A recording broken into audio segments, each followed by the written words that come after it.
So today on the Cycle Edition, we have Marshall Brennan, who is the program manager of the Chem Archive, which is a joint preprint service provided by the American Chemical Society, the Royal Society of Chemistry, the German Chemical Society, and a few others.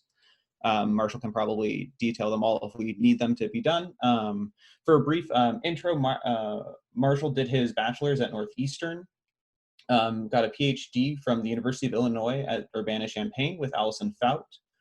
Did a postdoc at UT Austin with Wangbing Dong, who's now at the University of Chicago, and then moved from there to be an assistant editor at Nature Chemistry, and then from there moved to the program manager or product manager at Chem Archive.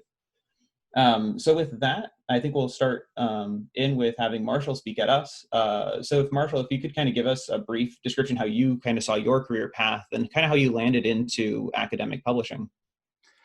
Yeah.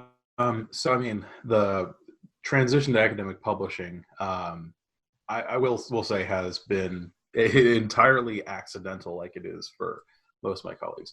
I should say also just thanks for having me. I appreciate the opportunity to be on the podcast today. So I mean, my career, if you can call what a short amount of time I've spent, working in this industry in the grand scheme of things, a career, has, it's taken a bunch of left turns. And I think that this is something that as a student, you don't really necessarily expect to be the case, but then, in retrospect, a lot of people I talk to, it ends up being the case. And so I'll talk a little bit more about like what I mean by got into publishing by accident in a second. But I started my career at Northeastern University actually in the journalism program. And so, Northeastern is probably not always like the first place you go to study what ultimately ended up being like physical and organic chemistry. Like, as an undergraduate especially, it tends to be a school that really emphasizes, pharmaceuticals and whatnot. And I did rotations and co-ops at pharmaceutical companies. So I did all of that. But then going on to ultimately do mechanistic, organometallic chemistry is not the usual path there. But, so I guess my point is that, even from very early on, I have no trouble pivoting from one thing to another. And those skills end up transferring one way or another. So once I had switched over to a chemistry major and gotten my feet wet in, synthesis and, inorganic organometallic chemistry. Rain Curse at Northeastern was a really influential professor I had there. He really went out of his way to make sure that, my cohort and I were well exposed to non-pharmaceutical chemistry, which is important.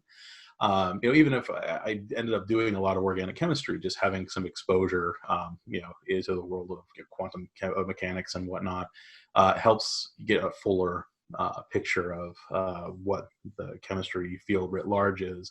And that's ultimately what pushed me to go and work for Tobias Ritter at Harvard for a year. I wanted to make sure I had, that experience of, working in a big lab, and it was just up the street. And Tobias I was very grateful that he was willing to take me in for as long as he did. And I worked on making, bimetallic palladium complexes and really got some great experience there. Then I went to the University of Illinois expecting to work for John Hartwig. And if you look at the years that I started at Illinois, you will note that was the summer I arrived, the summer that he moved to Berkeley. So that was excellent timing on my part. But coincidentally, my with Allison Fout, the person who ended up being my PhD advisor, just started there. And so I got to be her first student. And that is an experience that is unlike any other. So being someone's first graduate student, or even just in their early cohort, really, you learn a lot about working with people under all sorts of stressful circumstances. But more importantly, is that it was just a really exciting part of my career as a scientist, because everything we did was exciting and new, and every project that we made progress on ended up spawning a million different questions. And I just remember, especially in those early days where, I'd get a result and immediately the question would be like, okay, I take the spectra from my printer and put it on Allison's desk, and she's trying to figure out how to incorporate it into a grant. And that's sort of like just really rapid iteration through early ideas it's hard to replicate elsewhere.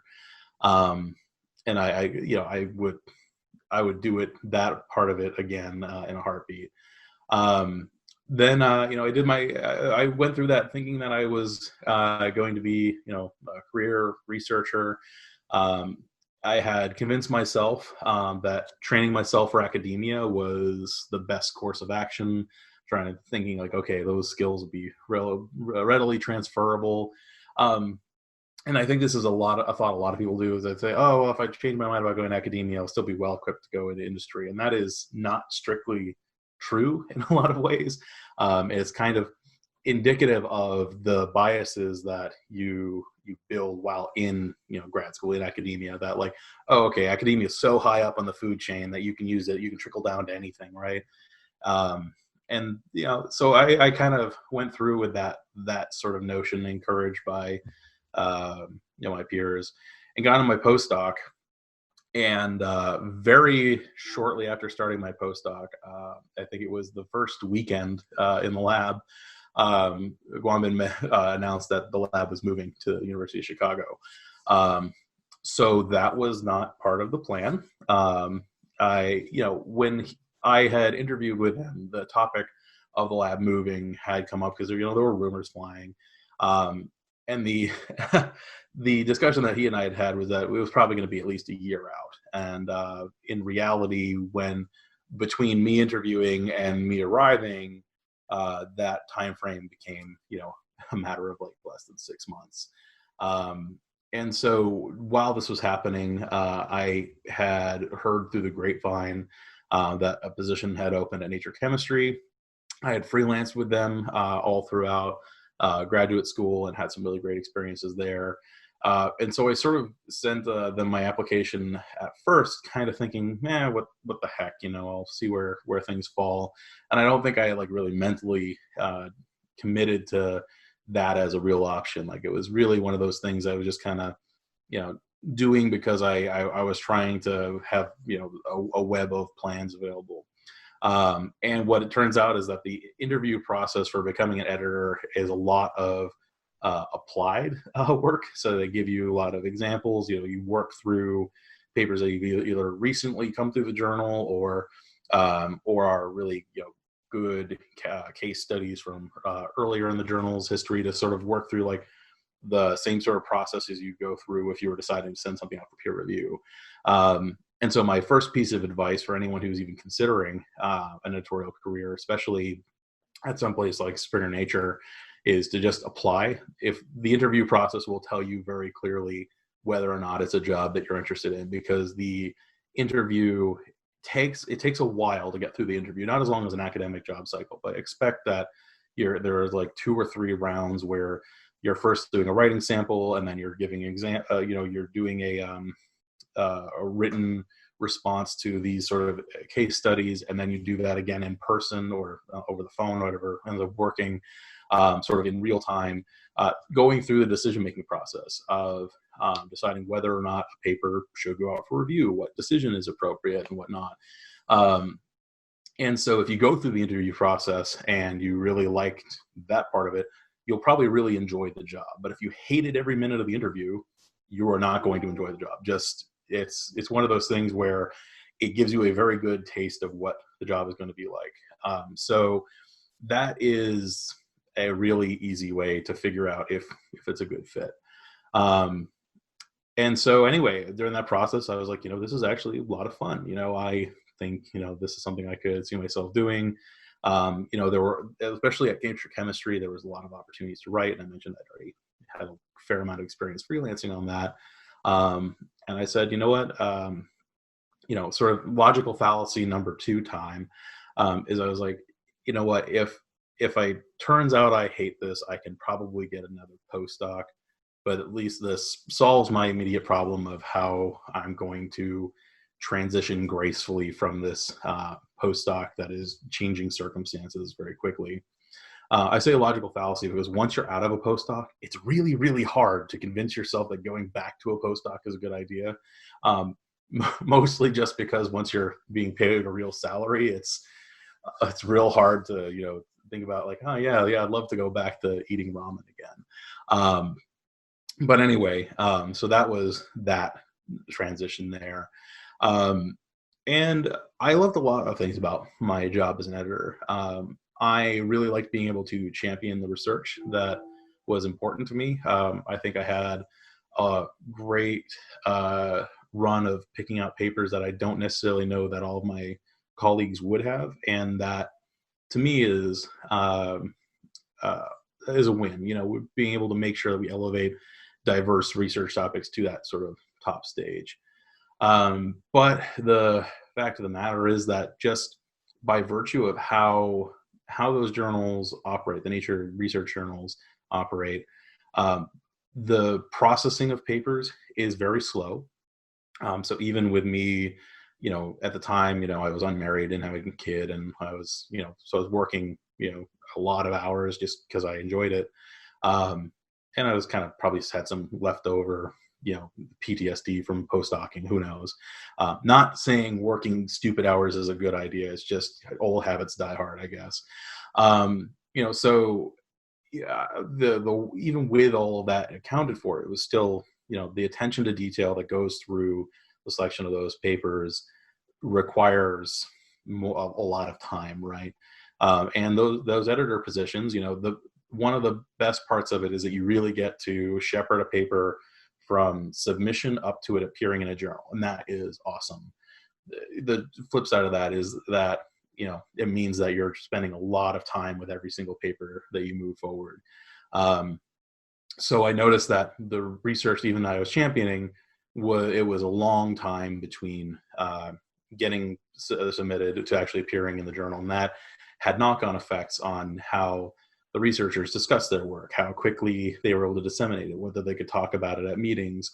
And that always kind of put me in a weird position because, you know, I felt like, you know, even if this was something that people like understood was going to be part of the package, that submitting to a Nature research journal is going to be slow, I felt like I was the personal impediment. I think that's part of why, you know, early on I just sort of put my face to the grindstone and worked the extra hours. It was like, you know what, if this guy is going for an academic job, he really needs this paper to go through, the least I can do is try to get it through more quickly.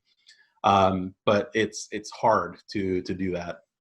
The other thing was that I realized that even if I was elevating research that I thought was really important to that sort of top 1% of chemistry, or whatever you want to say Nature chemistry encapsulates, it still meant that I was turning away 99% of things that came through, because once you account for things that both get turned away without peer review and then the things that ultimately get through peer review, it's a very small percentage of things that actually appear in the journal.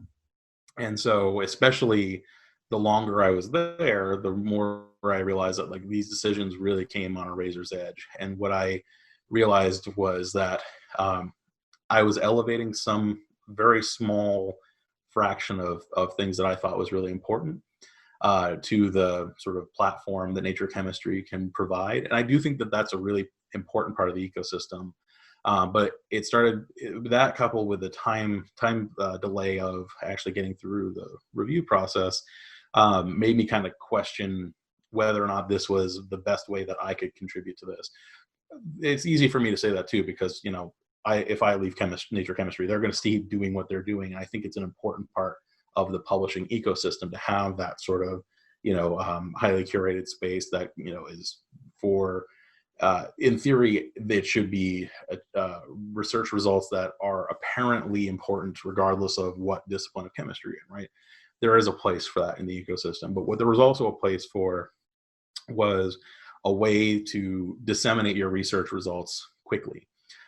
Regardless of who you are, where you came from, honestly, whether your research is interesting or boring, there needed to be a mechanism that you could control when the research was out there.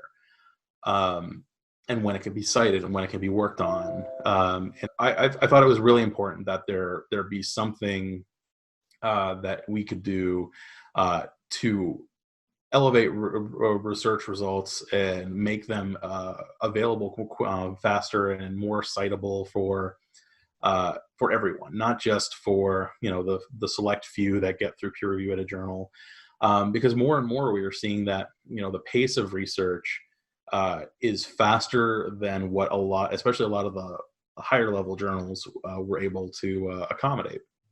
And that's not an indictment of the journals. It's just how things are working. We're doing more research than ever before. And, the pace at which we want to discuss it sometimes is at odds with doing thorough peer review. So I had the thought of, what if there was the equivalent of archive or bioarchive for chemistry around the same time that the ACS put out a press release saying that they were working on the idea behind ChemArchive. And so early on, I was kind of like, well, all right, that's going to happen. That's, I'll let them do their thing. But I ended up being called in as a consultant on that, working with who would later become my boss, Darla Henderson, on really formulating what that would come out to. I was basically providing my experience as an editor to sort of guide some decision making there. And then when they put out the call for the position to run it, at the time it was called a publishing manager. I'm now a product manager. They kind of realigned my title to better match what I do. I said, all right, this is something I have a lot of vested interest in. It matches what I think chemistry is missing in the publishing ecosystem, and I think it's something that I was well equipped to provide. So I interviewed for the position, and one thing led to another, and so I got to be there to found and launch Chem Archive, and so I got to work with the ACS as opposed to trying to compete with them, which is always nice. And it's been a really great experience of not just building a product, but working with chemistry culture. Because, here in 2020, it's easy to think like, oh yeah, people are reading preprints, and like, the general sentiment seems to be considerably more positive than in 2017, especially.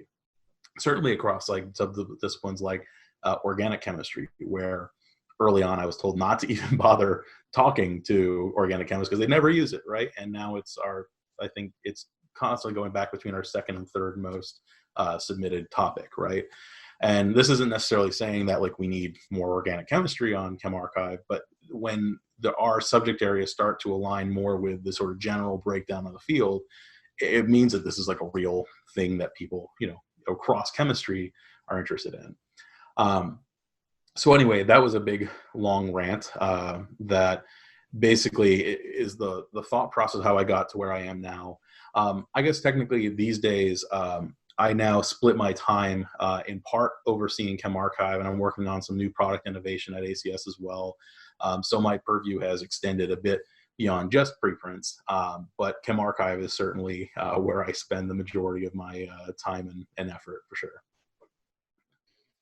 Yeah, you mentioned that you, while being a PhD student and I guess as you transitioned through your postdoc, freelanced for Nature Chem a little bit. How did you get started kind of doing that for potentially other researchers who might be interested in trying to do some of that? Yeah, so like most things in my chemistry life, Twitter. I got into it because I DM'd Stu on Twitter, Stuart Cantrell, the editor and chief of Nature Chemistry, and he and I had known each other through the sort of chemistry Twitter sphere.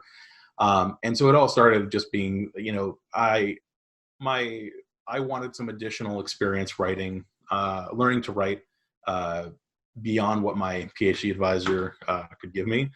And Stu and co seemed like they knew what they were doing. And so I offered to basically, I wrote completely unpaid, and I, don't even necessarily know that I took a byline on everything I wrote there, but, it was good experience. And so the one thing that's nice about being in grad school is that you're sort of expected to be learning And I don't want people to take this idea too far. You should always be compensated properly for what you're doing. But the nice thing about being a student is that it's easier to justify sweat equity and things, right? So, trading, your time for, relevant experience. And so that's what I took from that as, I knew I wasn't going to be compensated. And I didn't expect, these papers to be the things that would define, at least at that point, what I expected to be an academic career. But I knew that I'd come out of it just iterating back and forth with the editors on that team with a better idea of the skill I wanted. So I just reached out. And shockingly, it turns out that people love people working for them for free. And so Stu is a great mentor, and I really love working for him. He's one of the best bosses I've had, in my entire career. And so he understood what I wanted to get out of that and really made it worth my while. And so my advice for anybody who wants to do that, or really just anything in general, is just network. Always be trying to make make yourself known to the people who are in the field. And it doesn't need to be as formal as, you're going up in a suit and handing your resume to somebody. Like chemistry Twitter is a great place to just very casually make these connections. And I'm not necessarily saying that everyone needs to go out and make a Twitter account, but it's a very active place. And it's where you can make sure that people know who you are and what you stand for. So, if chemical safety is really important to you, those are the topics you can, be a fly on the wall in a lot of great conversations, and then pipe in on the ones that, you're interested in. And if nothing else, the number of times that you'll go to a conference and someone will say, oh, hey, you're that person that I talk to on Twitter every so often. It helps, right? It puts, it gets you, if nothing else, a little bit of name recognition, but it makes sure that people know who you are.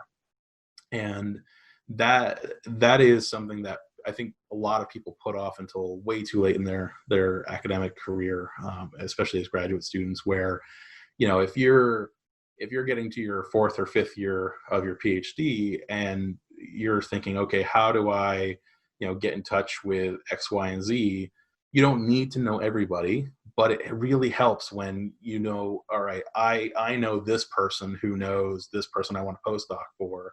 That's a route that I can at least get, my resume in for.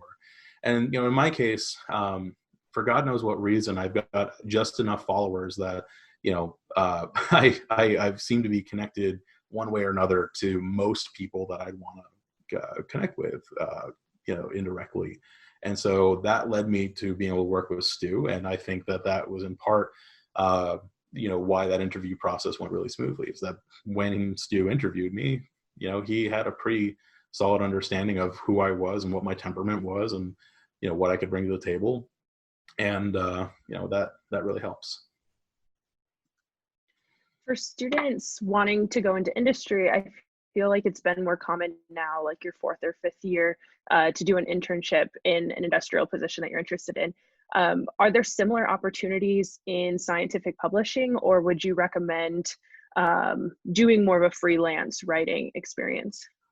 So there are definitely opportunities like that. So ACS does an internship program every summer. I think it's been suspended this year just due to the coronavirus situation. But normally it's a really great opportunity to work really closely with whatever role you're interested in. So if you are interested in a managing editor role, you can try to get an internship working very closely with a managing editor. And it gives you an opportunity to work closely enough with them that you can see the tasks more firsthand than you would just by hearing a talk or whatever. And it is compensated. It's a paid internship, and so it's worth considering if that's the route you want to go down. I do think that there are other similar opportunities elsewhere, but I'm obviously most familiar with the one at ACS. But the one nice thing about the publishing world is that a lot of the tools you need don't require a lab necessarily, and so getting those opportunities to get your name out there, so writing and blogging and whatnot, it's relatively low overhead to just, start writing every so often. Like, you're probably doing lit reviews and whatnot for your group meetings and your PhD requirements and whatnot. And so even just sort of casually capturing those in some WordPress somewhere, they become clips that you can use to sort of show what you can do. Now that kind of brings up a little bit of a divide, in the sense that, like, if you're trying to go into the publishing sector more like a scientific writer, sort of what you see at CNE News, that has a bit of a different set of expectations than going into editorial work, carrying out peer review with what I did. And so certainly I will not profess to know everything that CNE News is interested in for its candidates. But those clips and writing opportunities are probably more important for those jobs. They definitely help when you're going into publishing, because you need to be able to express yourself and prove that you can articulate different subject areas. But one of the things that is most important about going into publishing in an editor role, sort of an associate editor role like I had, was that certainly at Springer Nature and ACS, is that we can train a scientist to be an editor much more easily than we can train an editor to be a scientist. So I spoke earlier about, like, you don't want to assume that your academic training is going to translate one-to-one to other areas. But actually, one thing that is really helpful and transitions nicely is that, partly because we expect most of the people to sort of get into publishing by accident, it's kind of designed itself this way. But because we're looking for people who have a really deep knowledge of the scientific enterprise writ large, and certainly the subject area where we're hiring them for. So if you're going to take over the organic chemistry desk, having a strong background in organic chemistry helps. And so, in addition to being able to articulate yourself through your presentations at conferences and your whatever you write down for your literature reviews and whatnot, being able to point to the fact that you know the field well enough to have made a significant contribution to it is really important. So that is one thing that I think a lot of people who try to transition to publishing kind of without direction discount, is that they retailer their resume to be all about their writing opportunities, and then suddenly their research accomplishments become a footnote at the bottom of it, when realistically those differentiating factors behind what your writing style is and how well you can articulate stuff, those are important and you want to have them there. But first and foremost is, if you don't know the subject that we need you to be an editor for, like, that's a big problem. So make sure that you are championing your scientific background as much as these other things as well. So it seems like, at least in our opinion, that the field is becoming more supportive, I guess, of students wanting to be in these non-traditional careers.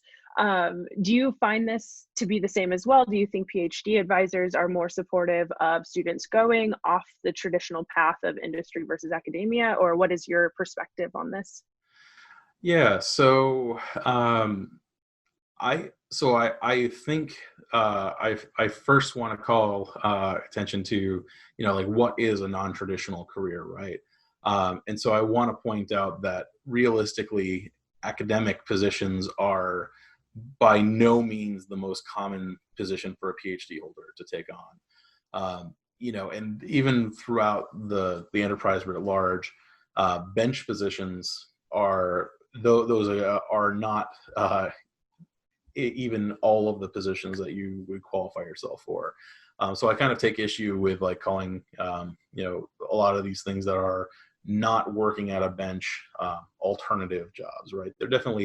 They're not lab jobs, and they're not necessarily what every student thinks about when they start their career. And that thought process is part of what I think has helped a lot of PIs that I've talked to account for their students being able to go into those sort of roles. I won't say that academia writ large has fully championed this idea that graduate students should absolutely go into all of these disparate areas of the scientific enterprise. But what I found, especially as I was doing department visits as an editor, and certainly now that I am, even one more step removed from that, is that one of the biggest questions that I would get from PIs when I was meeting with them is, what can I do to help my students get into this path? And so I think that idea is becoming more prevalent. Whether or not it's common yet, I can't really speak to, but I think PIs are recognizing that they need to prepare their students for a wide variety of potential backgrounds, job descriptions, because not every one of their students is going to get an academic position, and a lot of them are going to not necessarily be interested in going to work at the bench. So getting them ready to go work in publishing or policy, or going and working in consulting, because it turns out that chemistry PhDs are really valuable in the business world, whether you're literally evaluating pharmaceuticals or just taking that super analytical mindset to going in working on other problems that you wouldn't normally expect to be relevant to chemistry. And so I know a lot of people who have gone down that path, actually, and it's been really fruitful for them. And so a lot of advisors trying to make sure that they do right by their students and postdocs and don't sort of send them down a path that won't necessarily be aligned to their interests or whatnot, have been seeking that out.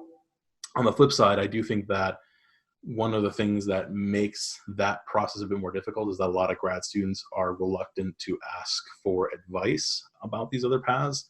And I think a fair amount of that in my discussions comes out of sort of this idea that their PI won't be interested in their sort of alternative career path that they're imagining.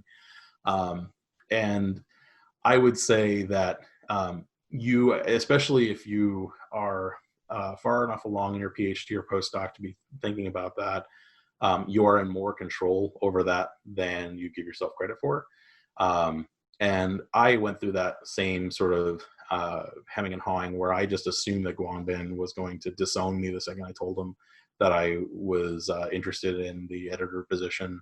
But I really built up that conversation in my mind for weeks. And then when I actually sat down with him, he was just like, oh yeah, no, that sounds really cool. I would have never thought to bring that up as an option, but let me know what I can do to support you in that. And he's been a really good champion of me since, and I'm really grateful for that. And I know that not everyone's going to have that experience, but I think more often than not, we as students kind of get into our heads that PIs are not going to be accepting of these different directions.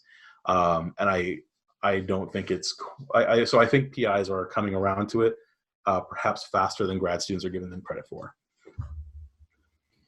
Awesome, thanks. That's some really good insight there, coming from someone who's gone through, it's still on the academic track, but having seen that, I think you're right. I see a lot of. Sorry. Oh no, yeah, I was just say I think I've seen a lot of PIs who are definitely more accessible, or at least trying to be more accessible to a lot of these alternative careers. Right. So with that, we want to transition to talking about the archive, since you kind of have become the face of ChemArchive a little bit, at least I think via social media.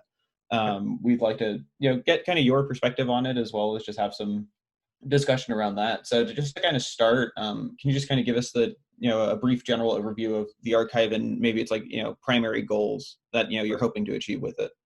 Yeah, so I mentioned earlier that my motivation for starting ChemArchive and going down the preprint path is I wanted to make sure that every piece of research had an opportunity to be posted, citable, used and built upon at a faster pace than what is possible at a journal. And that is really kind of the core to what we're doing. I like to say that our key offering is not that we're going to upset the publishing process or anything like that. All we're doing is decoupling dissemination from validation. So what journals are really good at is peer reviewing papers and making, under most circumstances anyway. They're very, especially journals like JACS, are very good at, selecting for the best papers in the field and giving them that elevation that comes from a JACS editor signaling that this paper is of high enough quality to get into the journal. What the journals are not historically very good at, although they are improving, is doing that quickly. And when I started ChemArchive, people would tell me like, oh, the average to get into an ACS journal is something like 8 weeks, right? So that's 2 months. And if you think about the average career of a postdoc, realistically, you're spending about a year or so doing the research that ultimately leads into your job search, plus or minus some amount of time. But regardless of what time scale you're talking about, like 2 months per paper or per round of review, sometimes is a very significant chunk of that postdoc's career. And so, not being able to discuss a work, that is so vital to being able to go on to the next step of your job, until it's published in a journal, can be a real rate limiting step. And so, if you have to go back for multiple rounds of review and that 2 months becomes 4 months or 6 months, that's, half of the time that most postdocs spend getting ready to go out on the job market.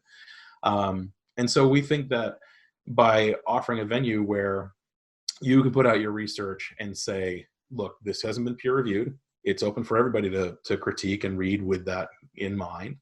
But I have decided that this is at a level of completeness that I want to share with the community. I want people to be able to cite it. I want people to be able to give me feedback if they feel so inclined, so that, for whatever reason you are motivated to do that, you can have that tangible object out there for people to use.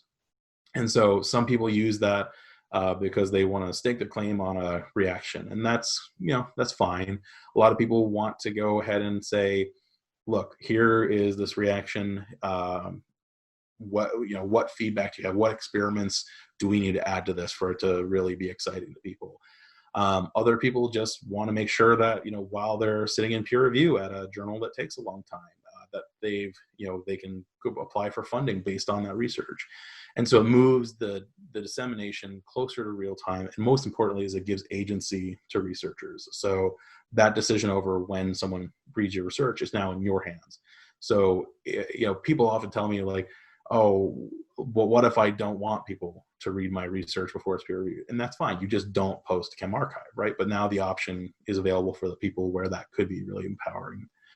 And I think it's really empowering, especially for young scientists, where, again, these timeframes for tenure and job opportunities and funding that can make or break a lab, they're very short. And so that's the mission of ChemArchive. We let journals focus on peer review because that's what they do best, by having our website focus on what we do best, which is getting research results out very quickly. On average, about 2 business days from submission to being posted on the site. So, how do you think ChemArchive has been embraced by the chemistry community since it was started? I mentioned earlier that there was a lot of cultural change involved with this. And so I think that the chemistry community has embraced preprints as a whole, especially in ChemArchive, considerably more than we expected them to. And so when we were setting out our initial targets for ChemArchive, we expected that, maybe we would get about half as many submissions as what bioRxiv saw when they started, right? So at this point, bioRxiv had been around for about 3 years, and we sort of modeled ourselves based on, okay, if we're half as successful as they are, this is what we'll be shooting for. So those were our targets. In our first year, we went 3x over our submission target, and our number of downloads was so far beyond that. We had budgeted for something like 500,000 downloads by the end of 2018, and we ended that year with over 1 million. And so we're sitting at just under 11 million downloads right now. And we're going to cross, we just crossed our 5,000th new preprint recently, which is our 8,000th overall submission. And we're really excited about that because all of those are so far above our expectations. If you compare our growth actually to bioRxive's first few years, we are actually growing considerably faster than they did. And so that's surprising because, again, chemists have been sort of reluctant to open access programs on the whole. And so the idea that they would transition into working super openly with preprints was a bit of a surprise. And so the diehard supporters of ChemArchive are really, really supportive, and I love that about our community. And we're seeing more researchers from around the world come on board every day. So we're starting to get a lot of growth in China and Japan and India. We've had, I think it's over 80 countries worldwide now have representation on ChemArchive. And so we're really trying to be the global preprint server for chemistry where, no matter who you are or where you come from or how prestigious or not prestigious your institution is, that your work can get the same treatment and dissemination as anyone else. I think that's core to our philosophy because we're not selecting based on how interesting the work is. We're selecting based on, is it science? And if it meets that criteria, then we want it to be shared. So it sounds like since it's been started, ChemArchive has done pretty well, but still it was only started a few years ago, given that bioRxive was started in the late, 2008, 2007, 2013. And Archive, which is the archive for physics and math, was started in the early 90s. Why do you think it took so long for something like ChemArchive to come about? I think it was kind of a myriad of things. So ChemArchive was not the first attempt at a preprint server that is either for chemists or included chemistry content. There were various attempts, in the late 90s and in the early 2000s. Actually, believe it or not, even Nature had Nature Proceedings at one point that folded. And so there were a lot of issues that plagued those early servers. First and foremost is practical ones. The cost of running a preprint server has gone down dramatically just because web hosting is so much cheaper. Among other things, the web technology that's available to us has made posting and triaging things a lot more expeditious, which makes things practically more useful. But also, a big part of this too is that the preprint servers that have been launched at this point didn't take care of chemists' needs, right? So especially on Archive, that was not a particularly user-friendly site up until relatively recently. I think for a long time you had to submit via the command line. And so there were YouTube videos on how to do this, right? And that's kind of daunting. But more importantly is that, you were putting up one plain document, whereas chemists tend to focus on a lot of supplementary information. And that's something that we put a pretty high premium on. And beyond all that is that, if you're a chemist looking to disseminate your work on Archive, it's going to be buried beneath a lot of physics and math that, you're not going to get the billing that sort of makes that sort of worthwhile if you're new to things, right? You're looking through all of that material becomes a bit tiresome. Even if you subscribe just to the chemistry section, it's still a lot to dig through. And so the key thing that bioRxive did that I think is really important is that it made it clear that subject-specific preprint servers were reasonable, that there was something that people put value in, because when you go to bioRxive and you post your preprint there, readers have an expectation of what they're going to get there, and there's an expectation that the things are going to be handled in a way that's consistent with what the biology community expects. And so that's a big difference between what previous efforts did and what we're doing, is that we are by chemistry societies for chemists pretty much exclusively, right? And that means that our policies are more chemist friendly. We focus on, hosting the data in the way that chemists expect it to. So you can put up your raw NMR files if you like, and your crystal structures, and we'll actually make some of those interactive in the browser, and that's all neat. But also just the endorsement of those societies. Part of the reason that I was really excited to work on ChemArchive with ACS and now the Royal Society of Chemistry, the German Chemical Society, Chinese Chemical Society, and Chemical Society of Japan, is that people feel a lot more confident when it's societies that are leading the way, because we are ultimately beholden to researchers. We have a scientific advisory board that is all researchers, right? And they're all coming from the same perspective of what chemists are coming from. So we don't have to have chemists play by the rules that physicists necessarily need to. They don't need to play by the rules that biologists need to, because while the general solution and the general needs are pretty consistent from field to field, it's those details that kind of make the difference. And whether or not, like, honestly, I think chemists can probably get 90% of what they're looking for from ChemArchive from a place like Archive. But especially getting people into the fold, having those features in place was really helpful. I can't discount the role of open access being more common as a feature of what led us to success and getting researchers on board. But I really think it was putting out a product that said, okay, this is the space for chemists. Like, if you come here, you can expect to read chemistry. Your research will be posted next to chemistry, and it will be evaluated like chemistry. And that, especially early on, was a surprisingly big differentiator. So you mentioned earlier that you initially budgeted for a certain number of downloads. Where does your funding come from for the archive? Yeah, so up to this point, we have been sponsored exclusively by the societies that run ChemArchive, so ACS, RSC, GDCH, CCS, and CSJ.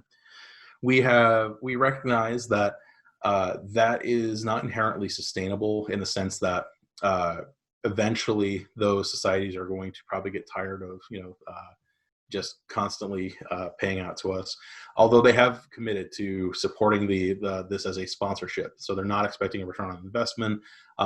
They are in this for the long haul, but offsetting those costs in a way that is aligned with our interests and our offering is important to us. So as of recently, we have launched our direct transfer tool, and so that has been made available so that you could submit your preprint directly to journals owned by our owners journals directly. So it's 3 clicks and your preprint gets fired off to JAX or ChemSci or Angewandte. And now we're opening that up to other journals. So those journals will sponsor us with an annual fee to be available as a destination for direct transfer.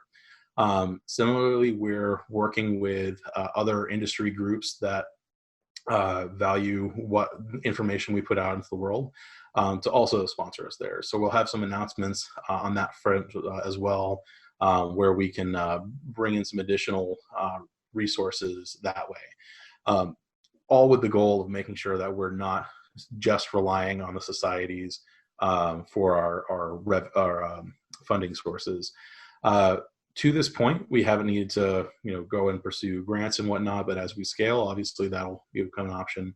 But we're trying to make sure that we do this in a way that where we're driving revenue that sustains us. We're nonprofit. We're not looking to make money off this, but how we're sustaining ourselves either adds value back to the community. So, for instance, if with these journals, we're making it easier to submit to them. If we're working with someplace like Scopus, where they're going to index our material, that those partnerships, it's mutually beneficial for everybody, and so that we can sort of make sure that we're sustained by the people who are benefiting from us. Awesome. So to kind of start to wrap up, I did have a question. You published a blog back in 2018 describing your top 10 postings to the archive. So now two years on, have you found a couple of new favorites that have been kind of posted on the archive, or the archive had kind of started their publishing trajectory? Right. So that's a big question because there are a lot of preprints, and if I try to rattle off a top 10 list right now, I'm inevitably going to make someone mad. So what I will say is that some of my personal favorites that are in no particular order, that I think have been really impactful. The first one will have to be the cryo-EM paper by Jose Nelson, Jose Rodriguez, and Brian Stoltz. I think, honestly, even with the amount of attention that paper's gotten, it has since gone on to be published in ACS Central Science, I should note. I still think that even with how widely recognized that paper is, it's being underestimated how important that will ultimately be for chemists, writ large, once that technology is a little bit more widely distributed throughout the country. In addition to that, we've had some really great papers in artificial intelligence, and so the work that Alana Spuru-Guzik is doing on it's the acronym, I can't remember what it stands for entirely, but organic, is really fascinating. So they've gone through and created a lot of frameworks for doing quantum computing and AI that is relevant to predicting properties of new molecules. And it's hard to pick out one of those papers that it really stands out to me, but this the whole body of work, as you sort of trace it from its beginnings in 2017 up to the most recent papers, have been, I think they've been really important. And I think, especially as Alon's group continues to iterate on that, we're seeing the fruits of that come out much more obviously these days. Past that, let's see, what would be my next favorite one? I actually think that some of the work that Zila Hu has put out on ChemArchive, coming from a first row metal perspective, I am a sucker for anything that is in the world of low valent cobalt catalysis. And Zila has put up some really fascinating work on doing exactly that. And so I'd encourage you to go and look into those. Those ones are probably, if you're an analytical chemist, maybe you're scratching your head about why I'm putting those on the same, pedestal, but I just really love them and I think they need more attention. So I'm going to stop at that point before I, again, dig myself into too much of a hole by not mentioning certain people, but know that there are a ton more papers that are really great out there and people really are passionate about their preprints. Yes, Lee, if you're listening to this one, I love your papers too. Awesome. Well, I think with that, we're going to wrap up. So I just want to thank you, Marshall, for coming on. We really have enjoyed all of your insights today and just having a conversation with us about kind of these two different topics. Well, thank you very much. I am always available, again, via social media if anybody wants to follow up. I don't know if my advice is actually good for anybody, but I'm always happy to offer it where people ask for it. Yeah, thanks a lot.